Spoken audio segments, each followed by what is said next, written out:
Hi, my name is Daniel Haynes, and I chose the Sustainable PPE category.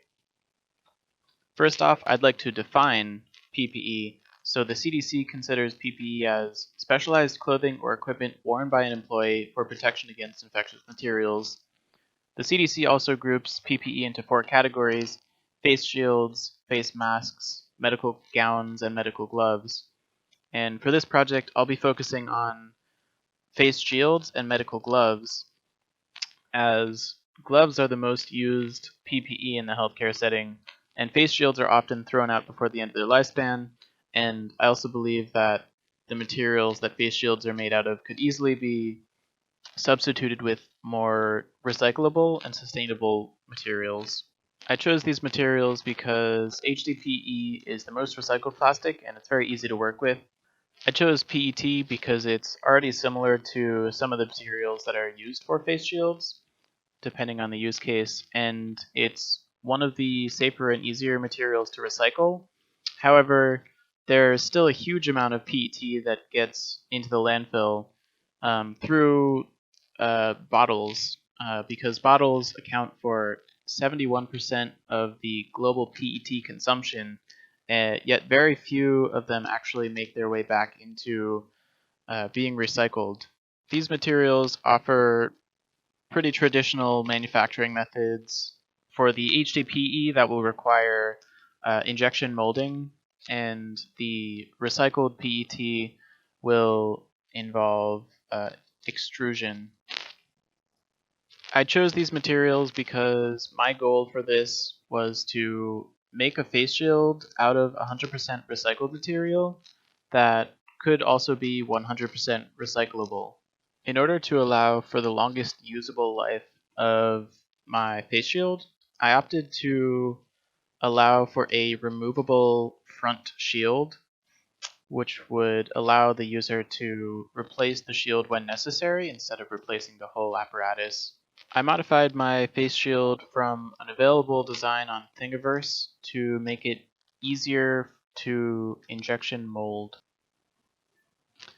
Something that would make this face shield exceptionally sustainable would be the implementation of a circular economy of materials, where most or all of the materials for new face shields would come from face shields that had broken or weren't being used anymore. And the easily recyclable materials that I have chosen will allow for a system like this.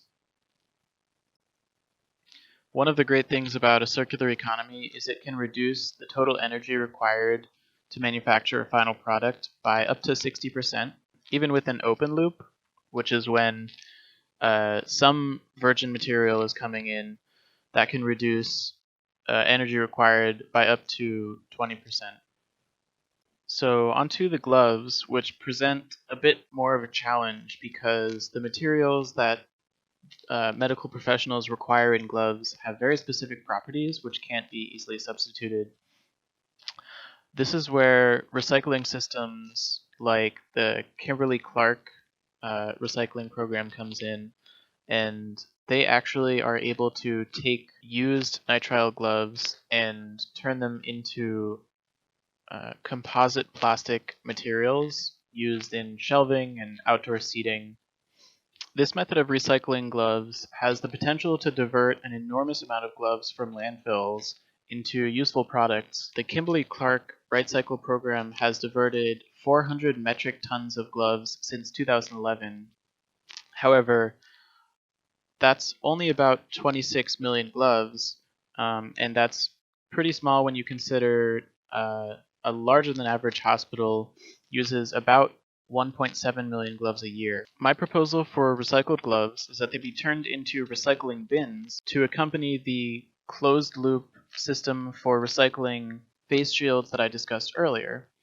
These recycling bins will be placed in strategic locations throughout the hospital to aid employees in recycling their face masks, their face shields when they need to. Here's a mock-up of the recycling bin that I proposed, made of the recycled nitrile gloves, and it's being used to recycle the face shields that I proposed in the closed loop system that we talked about earlier. Thank you for your time.